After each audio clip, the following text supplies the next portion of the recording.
What is going on? Hello, everyone. Hey, happy Sunday, everybody. Welcome to Sunday night pop tonight. It's gonna be a fun one we got going on tonight. I know we have a interview coming up here in a bit, but how's it been, Landfill? How's this week been? Cause you It's been good. I had a busy week. Been working. Unfortunately, I had a little mishap at work. I fell out of an attic through a ceiling. My feet went into the kitchen of the place that I was working, and my back laid across a couple 2x4s up in the attic. So that oh wasn't too fun. The boss wasn't too happy, but he understood. He's the way the attic was made. It's just hard to get a good footing of what you're working on up there. I was working on air conditions, and I slipped and came crashing through. But I'm up and going. We got the ceiling back. are you good or is it workers' comp bad? I'm good. It's just a couple bruising on the ribs and in my back. I'm good. I thinking about it now. I should have, once I popped through the ceiling, just kind of stuck my head in there, be like, "Oh yeah," like the Kool Aid Man. Oh my god, I would have. That's the way to end it. I'm about to fall it up. Oh, oh. Well, that sounds painful slash interesting of a week there. You also said you were moving. Like you don't. I don't see your normal blue murder tarp behind you. Yeah. Unfortunately, due to circumstances, the place I was living in is just not up to my par anymore. So I'm moving out into a different place. As you can see, I got a different backdrop. It's an actual wall. I'm actually inside for once. Um, Usually when I'm promoing or doing my podcast or anything like that, I'm outside. I'm on my porch and I got this and I walled it in and I got this backdrop of my tarp. Yeah, I kind of miss my tarp, but this wall's fine. Um, I think the but inside wall is a lot better than the murder room. the murder room, right? Uh, so I'm moving from that place. I'm going to renovate it and then go from there. Uh, but it is what it is. Been a little busy, but I'm glad I'm able to get down to sit down and talk with y'all tonight. Um, There we go. Today is Sunday. It's Mother's Day. Happy Yep. Mother's Day to all the mothers out there. Yeah, I just got back actually from Tulsa. I was up in for Mother's Day. I met my mother there halfway because she's from Marshall, Texas. Or is where she's at right now. And then so we met halfway there at like a little bed and breakfast. We went and had like dinner on a roof. We had a winery and a Cinco de Mayo in this little town. It was fun. Um, That's yeah, awesome. it was a fun week. So, or then I just got back. I mean, I actually like did all that in 24 hours. I drove 600 miles in 24 hours. Wow. But hey, it was fun. What you do for your mama and sitting in a hot. I don't know. I always just love sitting in a hot tub, just under the stars.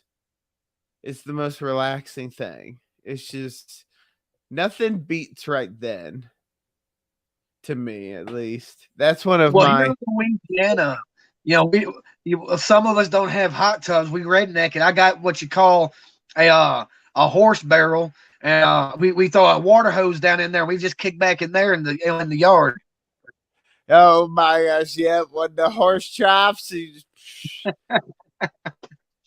hey, I had one. Some guy did a what was it, almost like a trash can one.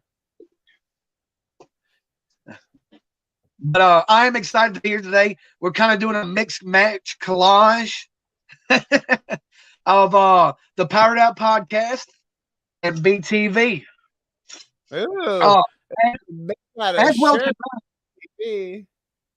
yeah, I got a shirt. I got merch. Hey, well, that doesn't sound fun. Uh, I don't know. I mean, like, That some of them are bad, but restraining order bad. That's kind of crazy. Oh That goes. Lord. Let me jump on the page real quick and see if I can catch some of them comments. Yeah, this is the. Remember, it's just on the left of the right of the on that StreamYard. Clicky click. No. So where are we at? It was the Mother's Day of it, and we're BTV and Pop tonight because we have a special guest, right? Somebody that you wanted to talk to and see what was going on.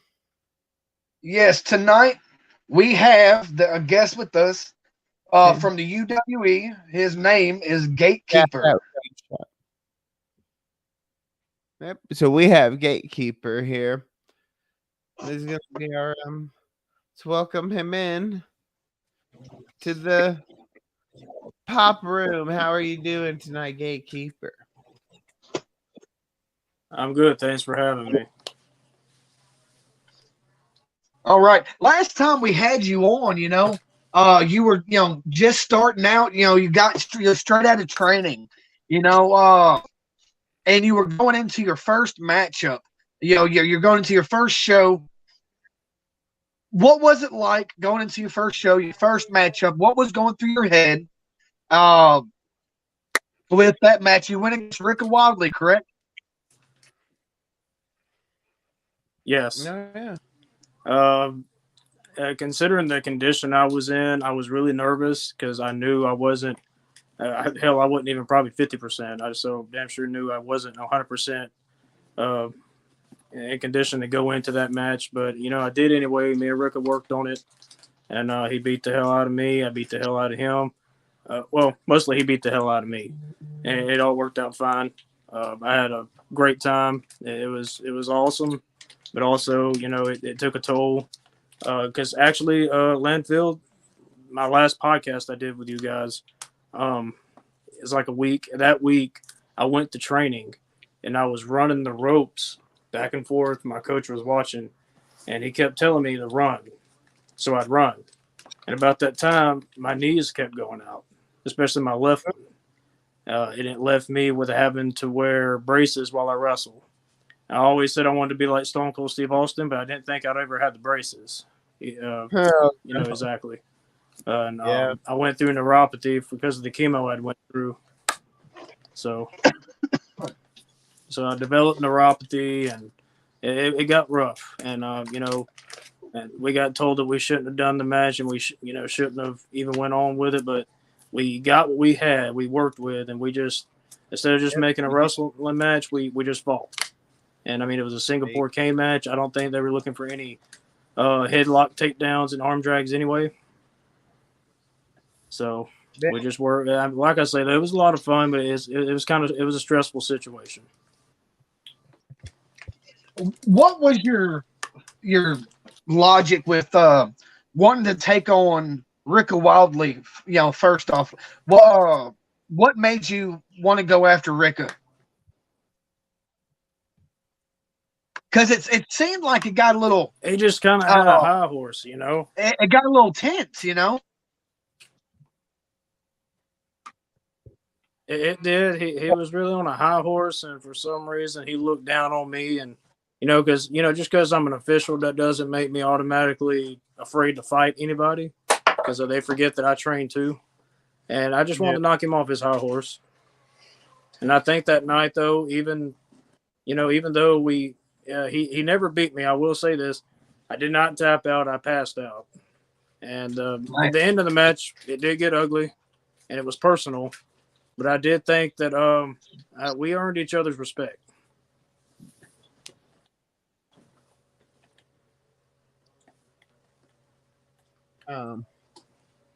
So, question, because popped up in the comments here. This kind of stuff, I didn't even know this was going on.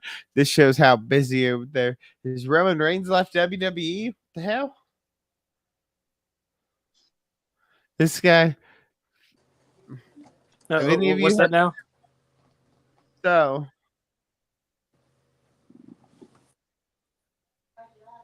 right, Roman Reigns leaving the WWE to go start the. I was reading that a while ago. I don't haven't know. heard That's none. that's interesting. Yeah, that's one I haven't heard. I mean, I think a That'd be restructure, interesting. bringing back the WCW, I think would be cool. I mean, I could see, and I mean, I just don't see Roman Reigns leaving WWE. no, I think he's too much of a. It's like a Cena. He's already like staple. It's like, Yeah, like he's a company man. yeah, because like I don't think I'd ever see Cena in AEW. Do any of you? Do you think Cena would ever show up in AEW? No. Like, Yeah. yeah, I mean, I do not see that happening at all. no. I mean, as far as WCW goes, I enjoyed WCW growing up. Oh, I do. I hope I they don't think I'd want to see a relaunch or anything like that. Sometimes it just don't work out. No, I don't. I just if they do, I mean, I'm really hoping I'm giving it,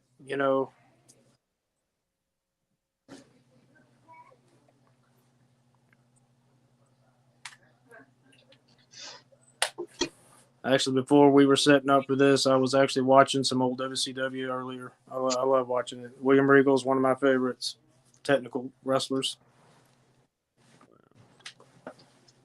like yeah, kind of. I've always wondered that with like people who are training and doing that with like actually going out in the matches and that. Do you watch do you watch old stuff just because hey I'm into it, like I turn on the background and it's just that, or do you ever watch it to like actually study old like actual techniques or Oh how yeah. Nowadays, I put it on and I'm glued to the TV. And if I have to watch the match 5 times before I think I got it right, and then go try it in training, then I will. It's way different now when I'm watching it. Even if I'm watching something new, like when I was watching WrestleMania, I was just watching and I mean, I was enjoying it. I was like a kid again, seeing Stone Cold, and it was one of the best WrestleManias I've seen. Like I enjoyed Cody Rhodes and Seth Rollins' match very much. Yeah, but like when I'm watching it, I'm studying. And like I say, I'll sit there and I will watch over and over. If it's one spot in the match where I see William Regal do something I've never seen before, from an arm wrench, I'll sit there and rewind it, play it, rewind it, play it over and over. William Regal was a great technician. I had to say I love watching his stuff. Very much. I do love watching him. Okay. Dusty Rhodes, Terry Funk. Speaking of these old wrestlers, what would you say is your muse when it comes to what you would try to base yourself off of? What I guess in a way to put it better, who is somebody that you look up to, and in the wrestling community that you try to picture, that's who I would kind of want to be seen as or have that kind of feel. Oh, Jake the Snake Roberts. Ooh, I even see that. I like that. Yeah. Well, I would and say, I can as far as old school, I would say Jake the Snake Roberts. Yeah. I've always been, when I was a kid, I didn't grow up in the 80s in his prime, but, I grew up watching him in the late, but toward the end of his career. But I always had a fascination with him, man. There was something about him. He was even as a manager, he still got that toughness, that mentality. He still has that intensity as a manager that he had when he was a wrestler. Yeah. Oh yeah. Like I got to meet him in February at a WrestleCon down in Gonzales, Louisiana. Him and Diamond Dallas Page, and man, I didn't even know I didn't even know what to say to Jake. I mean, first, one of the first times I've actually met my hero, like someone of Yeah, his stature. that is. When you ever have anybody like that, like Landfill, have you ever had? Is there any wrestler, or anybody you've seen that was like, oh my gosh, I can't. Like Well, my I've Mick Foley, I was when I was seeing Mick Foley, and then he came out with his mask. It was really Comic-Con here. I've met Jake the Snake Roberts. In person. I've met Diamond Dallas. I've seen Diamond Dallas Page in person. I went to a WWE show. Actually seeing Bray Wyatt in person was really cool. Somebody I've really based a lot of my work off of, and somebody I look up to would be Raven. I've never got a chance to meet him, but I would love to. I think Raven's very underrated. He's definitely on my top underrated list. Yes, I've always been a big fan of Raven. His promos is something that I study when like when I cut my promos. Getting back to you, um, you've had to I'm overcome gonna show you something tremendous. right quick, Landfill. Yeah, go ahead. This is how much I love Jake the Snake. These are my new wrestling boots. Hell yeah. Oh, nice. Those are. I had to have them. Yeah. I'm sorry, Those are Landfill. really nice. You get back to it. That is really nice, though. I like that. Um, when you started, you had to come over some tremendous odds to get where you're at today. What was the driving edge of what kept motivating you to keep going, no matter what was stacked against you? Because granted, before you started your in-ring career, you started as a referee. What tell me about that transition from refereeing and officiating on into wrestling, and what kept you motivated no matter what odds were stacked against you. It's just the drive of wanting to wrestle. I mean, this is something I've wanted to do since I was a kid. And, even then, I couldn't believe I was even officiating. I couldn't believe I was involved with professional wrestling in any kind of way. And it was a tough transition because even though I was training with the guys on and off, learning basic moves, once I got into the wrestling class and, the wrestling class of it, it was really different because you're going in there every day. You're not refereeing matches every day. You're probably in a match every day, and you're getting slammed. You're getting back dropped, suplexed every day. It kind of did take a toll on my body, and I'd go to the guys, and I was like, "Man, it's different." It's not like taking a headlock takedown and a scoop slam every day. And it was tricky going into it, but it was just the drive of wanting to do it. It's just like all the odds it's been stacked against me. I just wasn't going to let it. And the other guys weren't going to let it happen either. It was just like, when I went down here a while back, I took about a month off of training in the ring, of stepping in the ring. My coach hooked me up with a gym, and I actually doing actual workouts now, building my muscles back in my legs to get my strength back in my upper body. And I just with the right motivation and the right drive, I just don't want to. This is all I want to do. So this is what I do. Yeah, yeah. I do have to say, I love like some of that like training is, and I get why some of you all do like the love of the wrestling. Just do you do any of this for like let's say anger release, or like do you wrestle at all? Does that get you like release your stress? Like when you're there, it's just poof. Does it help you like Oh take yeah, away I your mean, anger? like I do. With like a lot of people nowadays, it seems like anxiety and depression is just skyrocketed in years, and that's not a good thing. And me being a person with that, going into the ring, it's just like Garrett, he has that kind of deal, but GateKepper don't. GateKepper don't put up with that shit, and he don't care. Whether it's anxiety, depression, neuropathy, or whatever, it's not relevant. That's awesome. That's like you can just change into like it's like you morph. I mean, mighty Power Rangers shit. Yeah, hell yeah. That because I was just at like those is because I started kickboxing this week. I did it one of these like little 9-round gyms, but that is so like the man. I love the physicality of like it's a great release.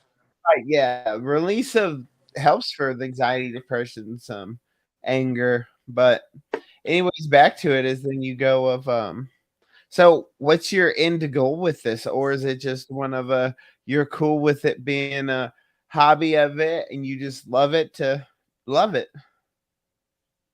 I mean, if it was all a hobby the rest of my life, I'd be fine with it just as long as I got to do it. But I want this one day to. I mean, it would not hurt my feelings at all for this to be my career. Yeah. One of my main goals is to get to Japan one day. I at least want to do that once before I hang my boots up to do anything. I want to go to Japan, and I think Landfill had asked me on the last one, about WWE, and I don't know, just because I wouldn't want to. I love how the indie guys, they just go and they're everywhere. They go to this fan, they go to this country, and I just like to travel for one. So that's not saying I would never do it. In NXT especially, I would like to be a part of that one day. And we got guys here that hell, they should be they should be on NXT by next year. They're so damn good. We got a viewer. A viewer says he loves your mustache. Thanks. It's out of whack. It needs trimming. But thanks. All right. I kind of want to do the Monopoly guy thing, Yeah, do the twist. And the UWE, they have the light heavyweight championship, the heavyweight championship, and the tag team championships. In the future, what title do you see you going? Do you see that you want to go after? I really, at this point right now, if I got to choose what champion I could face right now, it would definitely be our light heavyweight champion, Xavier Storms. He is so damn good. It's ridiculous. I don't know if y'all have seen him, been to the shows and watched him, or I don't know. Get some clips and go watch the dude. Him and a guy, Austin Andrews, had a light heavyweight championship match at our last show in Gina, and just great match. And in the past where he won against Punk Sinister, that match stole the show. He's a damn show stealer, and I hope you're watching. That's what all you are, Xavier Storm. So hopefully one day me and you can steal the show together for a change. I've been watching a lot of what y'all have. We'll definitely make sure to put the link to the UWE stuff on here. That way people can check y'all out. Yeah. What is y'all's next show y'all have coming? June 11th, Showdown in Center, Texas. In Center, Texas. Okay, so we can tell that's a dirty town.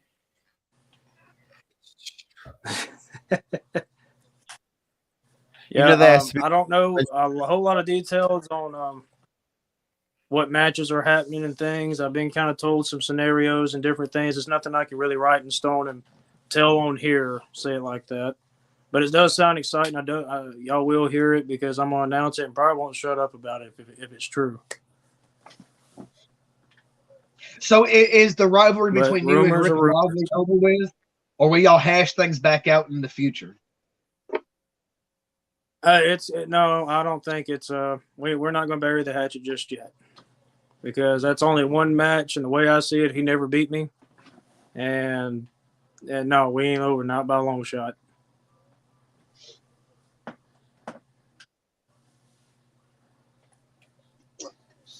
I got another question from somebody.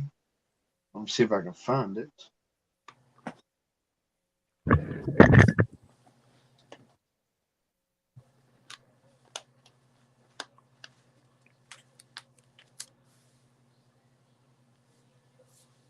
Okay, we have a little between here in the comments there why Landfill's look for Isabel's. See, somebody says Austin Andrews is amazing, but I mean, hey, yeah. they call him Amazing Austin Andrews for a reason. Oh, come on now. Austin sucks. Come on. Johannes Brown. I say that name right.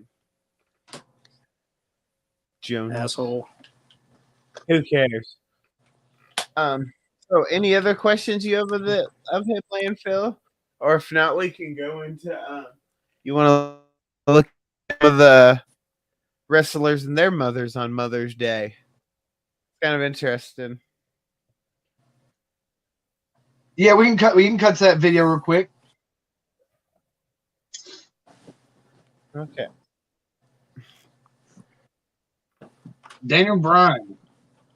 Yeah, I'm just flipping through the show. So that's Miz and his mom. Oh man. You can tell she was a mom that beat ass. Daniel Bryan is a dream opponent.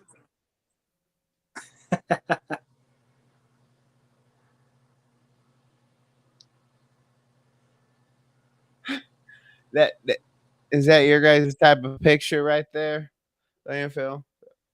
This is me. What, walking in the swamp? Oh, that's great.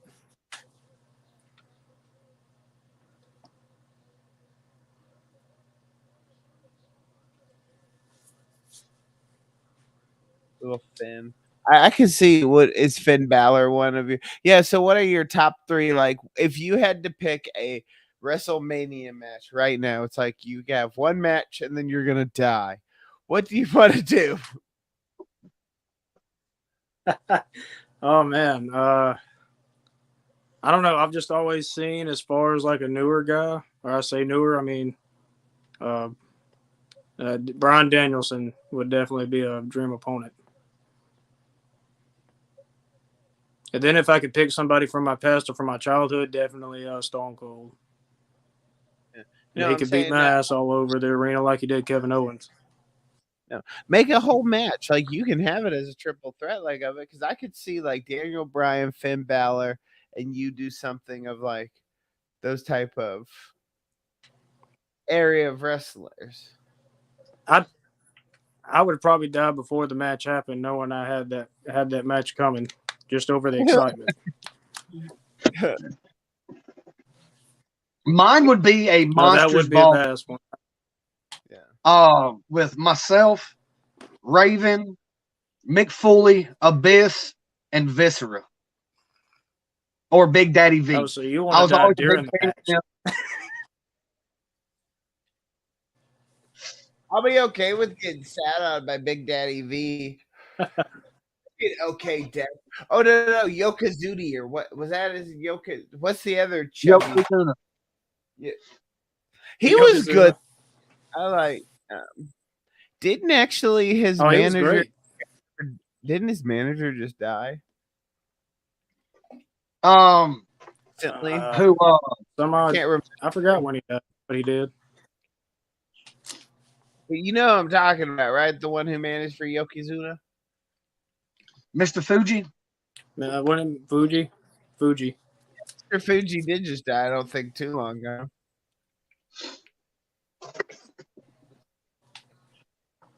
So, well, okay. As far as it goes to, who y'all have on the roster with UWE, who would you want to go against, as a future match? Would it be the World Heavyweight Champion Jake Fury, or would it be Logan Wade, or who is you want to match with the UWE? Oh man, that's actually pretty tough, because there's a few of them I'd love to have at least one match with. I don't know. We have the Austin Andrews, and not only can he fly and do like amazing shit, He's a very good technical wrestler too, and ring awareness. I mean, from everything down. And I did, I trained with him a little bit way here a while back, and I got a good feel of what he wants to do. And I mean, high flying and technical wrestling, mat wrestling. I mean, it's great. And I think, I don't know. Right now, my top two would be Xavier Storms and Austin Andrews. I do have one guy in mind, but I'm going to save that for a promo. Okay. All right. Okay, we'll see that.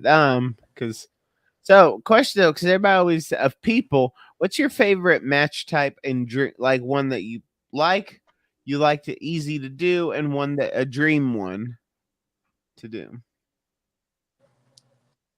Oh yeah, just a simple hardcore Falls Count Anywhere, and it doesn't have to be like death match, but just like fight around the arena and Singapore canes, tables, trash cans. The old school hardcore matches, yeah. Yeah, just the old school hardcore, like Mick Foley and Terry Funk on Raw. Type. I want to do it in the grocery store. I was gonna do that. Can I do it in the grocery store again? I don't know. Booker and Austin did pretty good with it. That was just, but like I kind of wish that they was bring great. back like that. Like what? Like do the one where they push him into the ocean? There you go. Or the San Francisco Bay. Oh yeah, they did. Yeah. I could see him doing a APA style barroom brawl. Oh, definitely. I'm in. What's a ballroom ball? Have you ever seen in the matches with the APA doing the bar fights? No, but I want a bar fight. Because now, like I said, I'm learning how to kick ass. Any advice that you could have for any other, up and comer, or anybody just wants to start out in the wrestling field? What would some advice that you would have for them be? Yeah. Oh man, I'd have a little bit of advice, but man, I feel like just being into it just a little over a year now. I don't even know if I'd be the one taking it, giving advice or not. But I mean, I do have some. Just you got to have a drive for this. You can't have like I'll just do it. And just work at it. It may just become a hobby. You can't look at it like that. I mean, professional wrestling, if you don't have passion for it, you're not going to make it far, and you're not going to make any friends either. Because we have guys that we take this very, very seriously. Oh yeah, I mean, it's like when I started like stand-up comedy. It's kind of like it's your life, like they're not your life, but people. It's like has to have a piece of your heart. If it doesn't have somewhere in like your actual soul of it, then like you said, it's just like a fun afternoon activity. Ooh, yeah, like I like golf. Cool. But you're passionate about it. Exactly. But there's a question down here from Facebook user, which he said it was gunshot. But his question is, would you ever consider doing a light tube death match or taking a wheel whacker to the chest? I don't know what a wheel whacker is. Probably a weed whacker. Weed whacker, okay. Yeah, it is weed whacker. I mean, I like weed. Oh man, yeah. I don't know. I mean, I've watched the death match like CZW. I watched the Cage of Death shows and things, but I just can't see myself doing that. I just don't know. Like, damn, those guys take so many. Like, Jesus Christ! Every time I see one, they fall through 1,000 light tubes and 5 tables. I'm like, he's got to be dead, but be damned, they get up anyway. I can't see myself doing it. Like, how in the freak are some of those bodies able to go through all that? It blows my mind. Well, there's two of the setups that I was say. Nick Gage is not a dream opponent. There'll be the 2000 Lightspeed match where they have them just taped up everywhere, and the other is the spider's web, which is the barbed wire trampoline. Those are crazy. I've watched several matches with them in it. Those are something that I'm like, I think I would do that, but it's always questionable. But like, It's insane. Now that you're saying I'm not saying I'd never do. I'm not saying I'd never do a barbed wire spot and I'd never do tacks because I'd love to actually do a tack spot a time or two. But when it gets past going through sheets of glass and things like that, I'm just like, oh, fuck no. no, I'm out. like the body is too much. Like, I mean, you have to like be it's like the jackass things. You have to be want to pain. People love pain. I'm getting almost to a point that I like pain actually just because of what I have to deal with because of my disease and that. But question with trampoline. I thought of something. Which one of us as a kid did all the moves on the trampoline?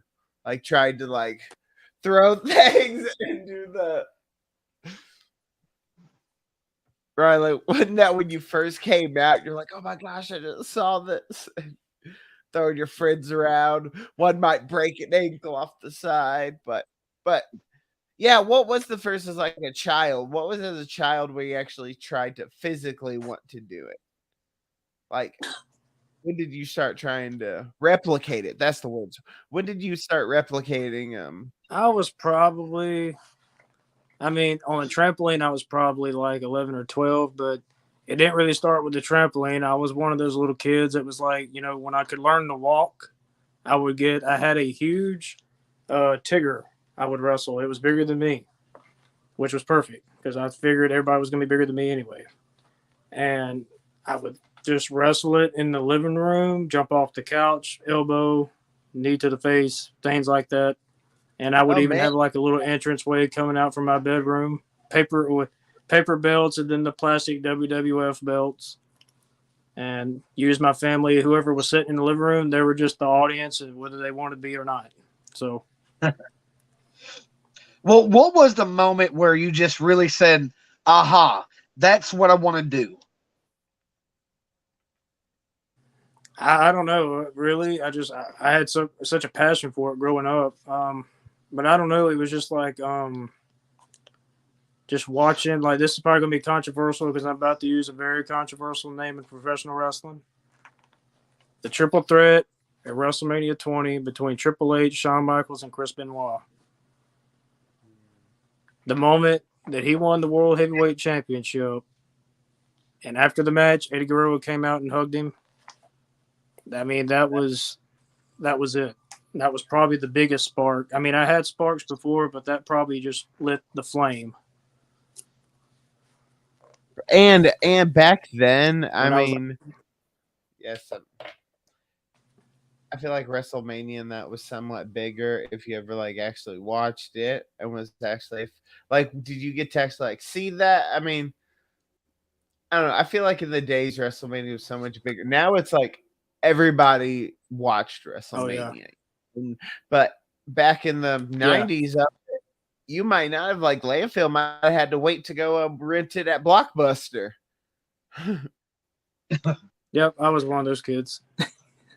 Yep. Were you that? But I couldn't wait. That would give me something to look forward to. Did you all really? You all? I would go rent the WC. Yep. It was very rare back in the 90s anyway, when I was like 5 or so. It was rare that I got to rent a pay-per-view. But once they actually, we got satellite, we started renting them. I'd rent them every month. Usually it was an award for doing good in school, things like that. I didn't want allowance. I wanted wrestling pay-per-views. See, that's right.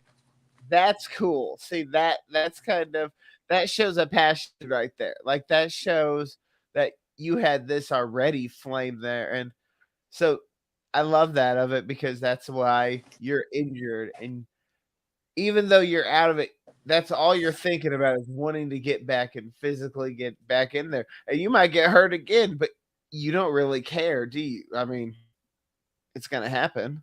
Not really. I mean, I'll just keep doing it. I'm too damn hard-headed to quit. Yeah. That's right. Your mustache is taking over the comment section. Um, Hey, if they they're could only talking see it about. up close is the thing, they'd be like, "Damn, you need to shave it." They're saying that's a tombstone mustache. What's your secret to the mustache? Hey, hell And yeah, somebody asks, "Do you still grow the mohawk?" the mohawk. There's your answer, everybody. The mohawk is still there. Oh, it's gonna get longer. I'm gonna keep the whole mohawk and just keep it long, and maybe get a Viking braid down the one day. Maybe it'll grow that fast. I don't know. My hair's been really a trick since I lost it the first time in the chemo, and ever since it's came back, it grew back different, and it feels different. It's a different color because I'm really a full blood ginger almost, and now it's like this brown color, and I don't know how to deal with it. Oh, I'm gonna probably dye it black and red, like it was. yeah. That's Do you actually know any of your upcoming matches? go. I do not know any opponents yet, and and honestly, I probably won't know until maybe a week before. Who knows?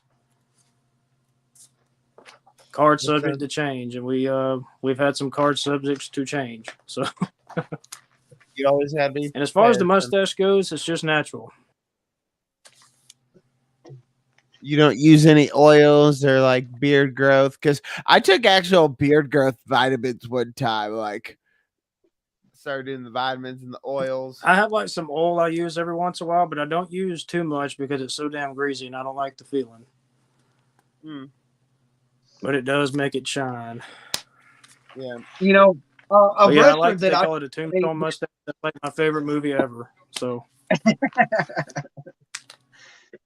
a wrestler I can definitely say that has a big impact on me, and that I can say, like somebody like you. Diamond Dallas Page says he didn't start wrestling until he was in his mid-30s. You know, does that take any effect on you? Do you wish you got into it sooner? Or I mean, I wish I could have got into it sooner, but I guess things happen for a reason. You just have to deal with it. But I was laying in the hospital one day. I was doing my BMT, and I'm watching Dark Side of the Ring. And I heard on there that Diamond Dallas Page didn't start till I think it said 36, if I'm not mistaken. And when I heard that, I was like, wow, Diamond Dallas Page, one of the biggest names in professional wrestling, didn't start till he was 36. I really couldn't believe it, but it did kind of. I was like, you know what? At the time, I was like, 28 or whatever, and I'm like, I guess it ain't all that bad. It's not too late. And I will say, people out there that's in your 30s and you think it's over, don't do that. Our world champion is 36. Yeah. I mean, that is something that you gotta see, and I've just been, everybody thinks, okay, I'm 30, I didn't do it there, but you can change your life. You can, if you have that passion and drive of it and you can change and like aim for it. Yeah, because like I kind of wish it was the same thing. I wish I got into stand up earlier. I didn't even ever think about it. I knew I was funny, but it was a boom. Now I love it, and it's the same thing. I've seen people start in their 30s, 40s, and blow up. So it's just however what you want to put in it, and it's the work you put is the flame it's gonna go to. But coming up there at the end there of it, Landfill, you got any kind of closing questions you want to see from GateKepper? how many different t-shirt styles do you have? I think I have about 5. And this one that I have on was a last minute. I had a lady that does monogramming, and all she could do was fonts. But I needed a shirt for the show, which was only 2 days away. And I had to hurry up, and I messaged her on Facebook, and I was like, hey, can you get like 2 T-shirts at least made? And I mean, she was on it. She hit right on the nail. I had it a day before the show. I'm trying to think. Simple monogramming. They're on. She's on Facebook. Taylor is her name. And I was in panic mode because Pro Wrestling Tees was like they take like 2 weeks to come in, so I knew there was no way that they were getting here in time. But I do have like 5, and I've had a few issues, but everything's fixed now. But I'm trying to get at least 2 more on there, and I'm gonna try to get at least another one on here this week. Speaking of your T-shirt, it's posted here in the link. If y'all want to get y'all some merchandise of the Gatekeeper, visit the link that is on the comment section to prowrestlingtees.com for all your Gatekeeper and other UWE merchandise. Now, That hat belongs. What kind of question is that?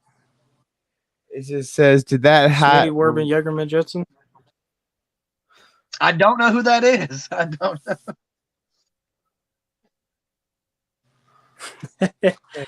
SpongeBob references, I love them. Thank you all for tuning in, and thank everybody that's been watching the whole time. We've had a solid little audience watching here, making sure the gates kept. Well, that was just cheesy. Try to be up. I get asked a lot what gate I keep, and that's just my secret. I'll never tell. Well, oh my gosh, that leads to another question there. What came about the name? And your style? You know, how did you come up with that? What was the thought process on that? Well, the name was just a nickname that I had when I was an official, because looking up Gatekeeper, even though it's got like a bad name on social media and stuff now, but actually when I looked it up, it was like protector, things like that. So, and that's the way, we kind of looked at me as a protector of the ring, because really and truly an official is like kind of the heart of a match. He's watching out for the guys. He's watching out for the match, making sure everything goes good. So that's how the Gatekeeper came about. And then I was talking to a friend, very close friend, on the way to get our wrestling license. We had a 2-hour drive, and that's all we talked about on the 2 hours was building my wrestling character. And it was just, it's like the main question was, well, what do you like? We talked about movies. I said I like horror and I like Western. So we put that together. You got Tombstone and Texas Chainsaw Massacre, and that's it. And we're just going with it. And I like that. That style is working. Landfill looks like his I don't know if he died or I'm still here. Okay. I can't really even see you, kind of blurry. Or you just I just ran through some of his comments. Jake Smith asks, when can we see or hope to see another Ricka versus Gatekeeper? Whenever they book it and Ricka's ready. Because I know damn well I'll be ready. All right, once again, if we want to see any UWE or Gatekeeper action, where can we find that at?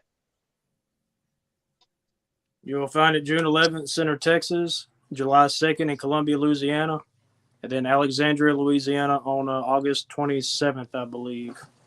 And that's going to be a big event. So everybody, if you can't make any of the other shows, please make the Alexandria, Louisiana show. It's a big benefit, wrestling for wreaths for the veteran graves. We've teamed up with a lady, Miss Rose Hayes, I think is her name. And it's going to be a special event. It's going to be big. It's going to be at the Riverfront Center in Alexandria. I think I actually know where that is. I think that's close to where my mom lives. Because is it kind of closer to the Texas side, Alexandria? I mean, it's probably about 2 to 3 hours from it. Yeah, right. Yep. All right, before we finish I know off, when we did the show in Marshall, it didn't take long to get there. Yeah, before we close off, let's hear from the Gatekeeper. Gatekeeper, tell the audience and tell all future opponents just what you're about, and send this off. We'll end there. Yeah.